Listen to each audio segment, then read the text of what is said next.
होते होते आसमान में धुआं, सायरनों की आवाज और अचानक बंद होता एयर स्पेस। ये कोई चेतावनी नहीं थी, ये सीधा सैन्य टकराव है।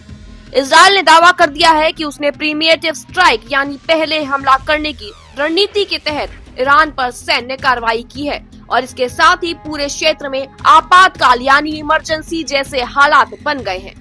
इजराइल के रक्षा मंत्री इजराइल काट्ज ने आधिकारिक बयान जारी कर दिया है और देश भर में विशेष आपातकाल यानी इमरजेंसी लागू कर दिया है। उधर इजरायली सेना यानी कि इजराइल डिफेंस फोर्सेस ने नागरिकों को चेतावनी दे दी है कि सुरक्षित स्थानों पर रहें और मिसाइल हमले की आशंका जताई जा रही है। तेल अवीव में सायरन बजे, जबकि तेहरान के डाउनटाउन इलाके में धमाकों के बाद घना धुआं दिखना शुरू हो गया। ईरानी मीडिया के मुताबिक हमलों का निशाना कथित तौर पर इस्लामिक रेवोल्यूशनरी गार्ड कॉर्प्स की इंटेलिजेंस डायरेक्टरेट और केंद्र तेहरान के इलाके थे। हालांकि बता दें कि अभी तक हताहतों पर स्पष्ट कोई आधिकारिक बयान सामने नहीं आया है, लेकिन इसमें यूएस और अमेरिका की भूमिका की बात करें तो ये भी आपको बता दें कि एक अमेरिकी अधिकारी ने अल जजीरा को बताया कि यह संयुक्त सैन्य अभियान था, यानी संयुक्त राज्य अमेरिका भी इस ऑपरेशन में शामिल था। ये खुलासा इसलिए बड़ा है क्योंकि पिछले 48 घंटों में कूटनीतिक कोशिशें जारी थी। ओमान के विदेश मंत्री मध्यस्थता की कोशिश कर रहे थे और अमेरिकी उपराष्ट्रपति जेडी वेंस से बातचीत भी हुई, लेकिन अब ये साफ हो चुका है कि बातचीत की मेज से मामला सीधे युद्ध के मैदान तक पहुंच गया है।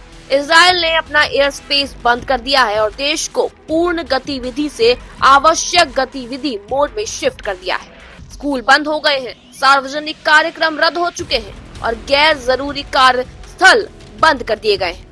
ईरानी समाचार एजेंसियों ने यूनिवर्सिटी स्ट्रीट और जोमूरी इलाके में मिसाइल गिराने की रिपोर्ट तक दे दी है। पश्चिमी तेहरान में बड़े 2 धमाकों की आवाज सुनाई दे गई है।